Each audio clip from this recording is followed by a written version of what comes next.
Hey y'all, it's Robin. Welcome back to my channel. Today I am sharing a special weekend vlog TBR. Over this weekend is the Monster Mash, which is like a short weekend version of Summerween hosted by Gabby and Olivia, whose channels I will have linked down below, but this is a 4-day readathon and I won't be participating over those exact 4 days, but I am doing a 5-day Halloween reading vlog that is going to overlap with 3 of the days of Monster Mash. So I am going to kind of combine them into one reading vlog, and all of the books that I have picked out do cover all 4 of the prompts for Monster Mash, but I have 14 books on this TBR, which sounds insane, but none of these are full-length novels. Like, there is not a single full-length novel on this list. I think the longest book on this list is like 120 pages. So all of these are super, super short. And I have a bunch of them on audio. I have a bunch of them downloaded on Kindle Unlimited. It is going to be a whole weekend of reading monster romances with one exception.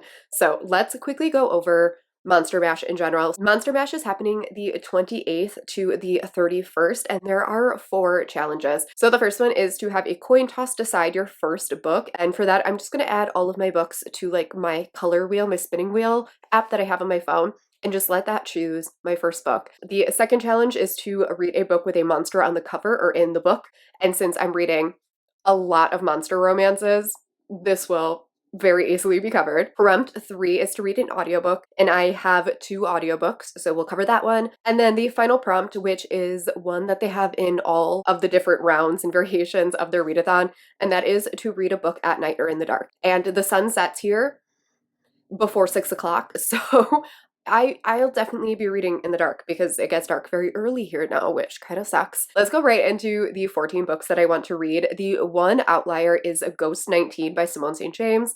I have this on audio from Penguin Random House Audio, so this doesn't come out, I think, until January. But this is a really short novella by Simone St. James, who is one of my favorite, like, mystery thriller authors. She always plays with slightly paranormal elements in her mysteries and thrillers, which I absolutely love. I don't know the synopsis for this one. The audiobook is only like, I think, 2 hours. So I don't really want to read the synopsis for this one just because it is so short.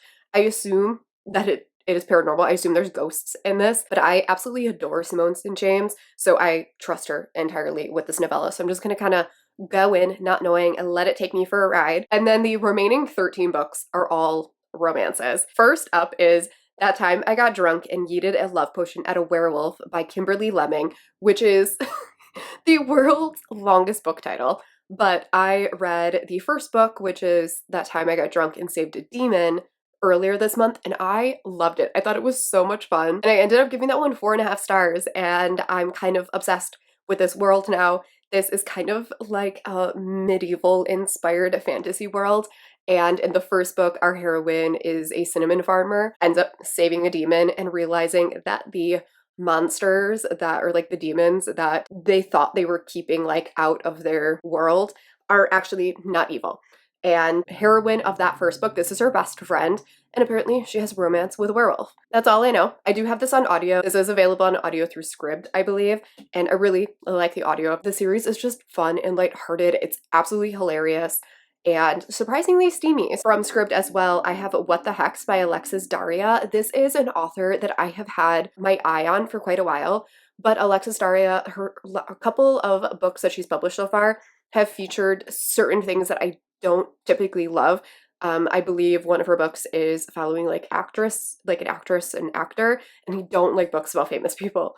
So I haven't read any of her books yet, but I really want to, and I believe this is a witchy rom-com, and it's really short. It was free on Scribd, so I decided to download this, which I'm really excited for. After that, I have Trick and Treat by Shay Sanders, which are 2 really short novellas set at Halloween. These are another 2 that I don't know the synopsis of, but I want to say that both of these are like maybe 50 pages.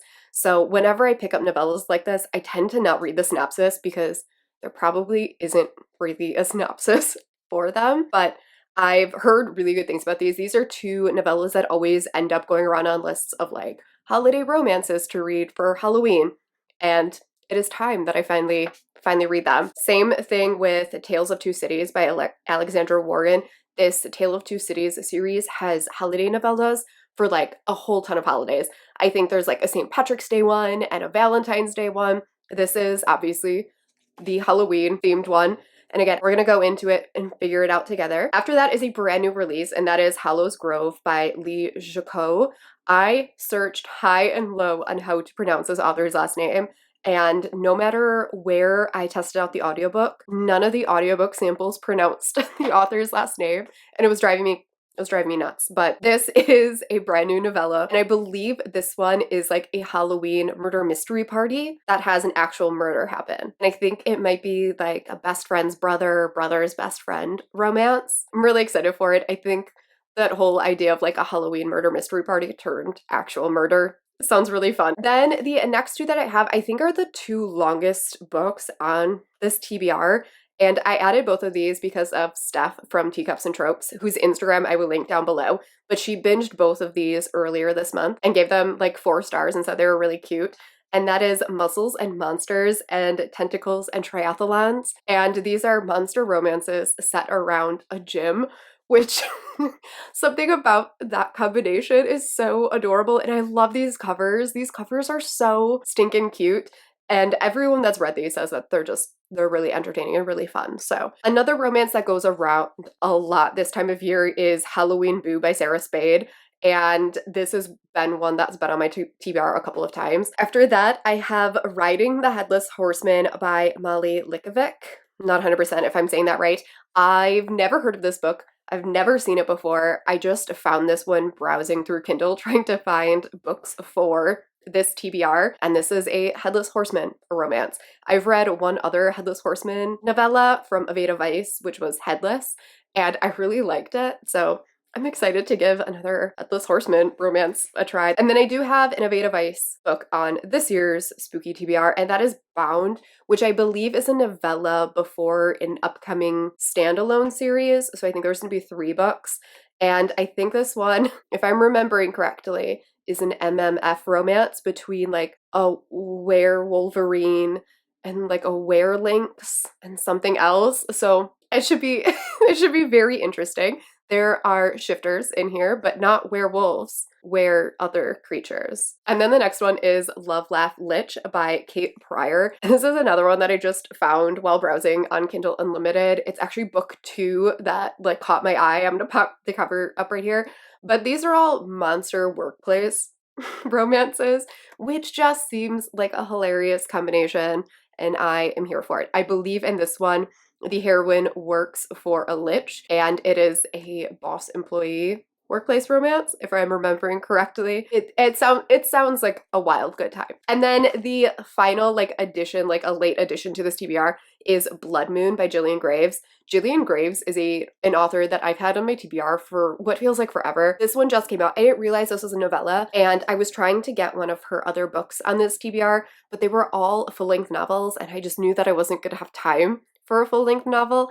And so when I learned that this one was just over 100 pages, immediately added this one. This is a witch vampire romance, I believe, and I think our heroine is tall and plus size. That's all 14 books that I am planning to read across this Halloween weekend. So let's hope that I can get through a whole ton of them. Whether or not all 14 are gonna happen is to be determined, but you're gonna have to watch the vlog and find out how much I get through. Let me know if there's any books on this list that you think I should prioritize first, or which ones you're most excited for me to read, and maybe I will try to push those up to the top of my reading list. But I will catch you all in my next video.